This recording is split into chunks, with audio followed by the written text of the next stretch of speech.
Okay, so my name is Grace Hall, and here is my presentation on human trafficking.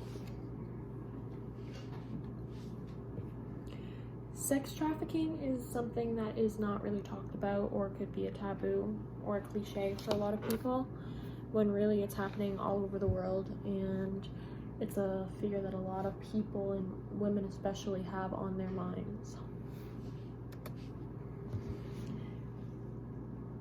Prostitution is the sale of sexual services for money. Prostitution, the world of it itself, speaks about the plight of the women. It is not a problem which exists in India, but also exists throughout the world. So this basically means that it is definitely very, very prevalent in India.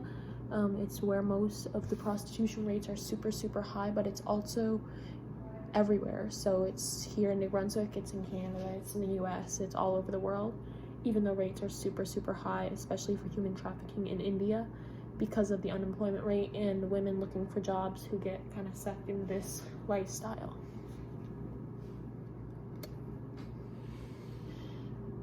Human trafficking basics this is human trafficking basics. So human trafficking includes sexual exploitation, labor trafficking, so nowadays, even crossing the border could be considered like human trafficking if you're coming illegally and bringing someone illegally. Like I said before, India is a huge,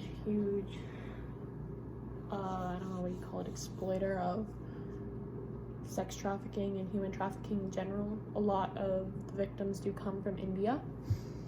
Trafficking depends on the place that has suffered a drought or social disasters recently, so that could be like easier to lure victims in, like I was saying.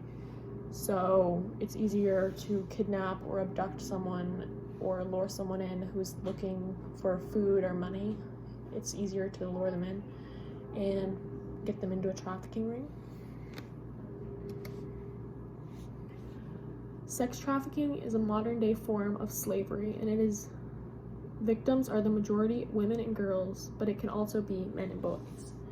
So up to 70% of sex trafficking victims are actually female, whether it be women or young girls, and the other 30% are males, 20 of that percent being young males.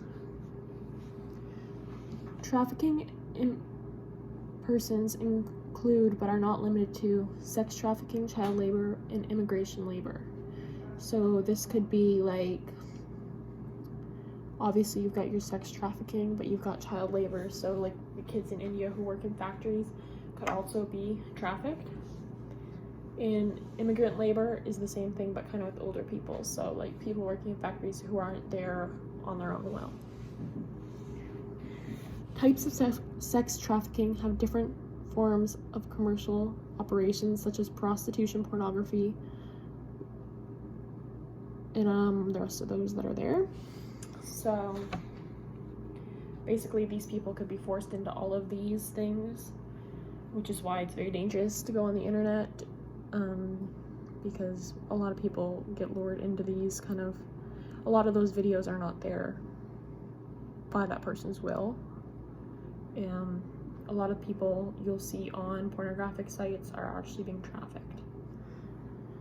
Women and girls make up approximately 80% of those trafficked transitionally, and the majority of whom are trafficked into commercial sexual exploitation. So most of the women who are getting sex trafficked are actually young women and girls, because that's more the appeal. Where is sex trafficking most prevalent? So Nepalese girls are trafficked from Nepal to India, are typically unmarried, illiterate, and very young. So in Nepal, there's like a really huge sex trafficking ring right now, and it's almost 70% of where it goes on is in India, in Nepal. In Nepal, high-level decision makers and lawmakers and politicians at the local level are often accused of being protectors of the traffickers. So like government is not really doing anything or putting any laws to stop this from happening. Women and girls are trafficked for sexual exploitation from Nepal to India, who are considered particularly vulnerable to HIV infection because they're typically young age at trafficking. So a lot of the girls who are in these prostitution rings who are young are contracting HIV because it's very prevalent there because of their young age, because of the way they're getting sold.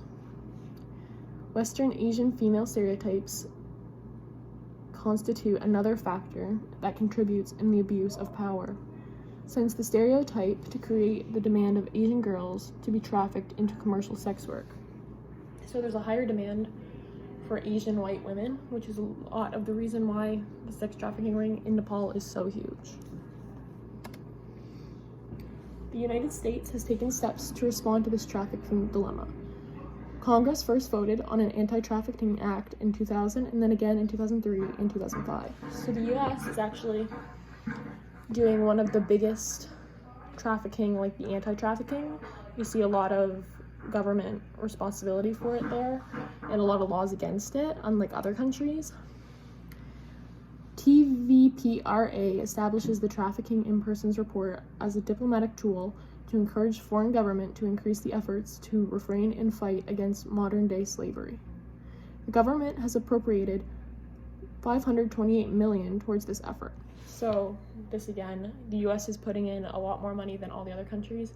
Canada's on that list of putting in a lot of money towards it, but the US definitely has the most. Responsible government agrees that with engagement with law enforcement is the best to only sustain in the way to protect victims and apprehend predators of sex trafficking. So this is basically saying the US police are allowed to get involved if they think there is a sex trafficking ring or if there's a human trafficking ring in the US, where in other countries the police are not allowed to get involved. So now we're on to trafficking in New Brunswick. An outreach worker with the Moncton YWCA and chair of the Sex Workers Action Group said sex trafficking is definitely happening and on the rise in the city. That's the city of Moncton, so there is a lot of trafficking going on in Moncton right now. New Brunswick is no exception. It is happening here in New Brunswick, and we do have individuals who are young. I'd like to say 15 to 22, who are very vulnerable and high risk. So that's girls even my age who are super high risk for this kind of thing because of Moncton and how close it is to the port of Halifax, which is where a huge ring is. Frederick said high schools are being targeted by recruiters who try to engage with young people there. So high schools are definitely a big recruitment site because of all the young women and young males who do attend.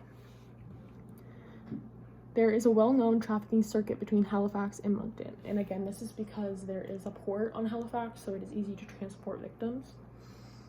Human trafficking needs to be discussed openly so young women are aware and able to protect themselves from recruiters, even in New Brunswick. So yes, just because New Brunswick is such a small province does not mean we are limited. What to watch out for. So common methods used to traffic humans include forms of deception like seduction and romance, false job advertisements, lies about educational or travel opportunities, abduction, sale by family, and recruitment through former slaves. So with the false job advertisements, traffickers use enticing offers such as employment and travel to lure vulnerable people in. And so this is basically like if you were to see a job opportunity and apply for the job and they automatically want to do an in-person interview at somewhere remote, this could be a big red flag because a lot of the time where sketchy false job interviews are actually trying to get young men and women to come in, and they will likely be put into a trafficking ring if you get involved in this. Sale by family doesn't often happen in North America, but it definitely happens a lot in Asia. In some areas of the world where they're super poor, sometimes families will sell their children for like a monthly income to either trafficking rings or like child labor institutions. They often do that a lot. So this can, scar the children from the start of their lives, and they never really get out of it because their parents are gaining money from them being in. Abducted into human trafficking. Abduction is actually much rarer than things like films and videos might lead you to believe. This is because people can often escape from abductors, which can put the trafficking rings in a lot of danger of being caught. However, it does happen, and abducted children can work 16-hour days in tea fields, a lot of them in India.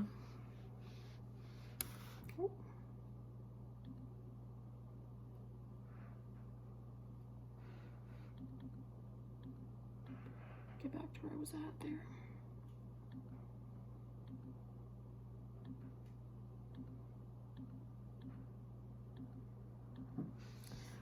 Alright. Trafficking is a global problem and will probably always be a problem. It has been around for centuries, and one can only tell when it will ever stop. Though there are many, may never be an end to the human trafficking, knowledge is the ultimate power, and people working together to fight human trafficking, lives can be saved. So that is the end of my presentation.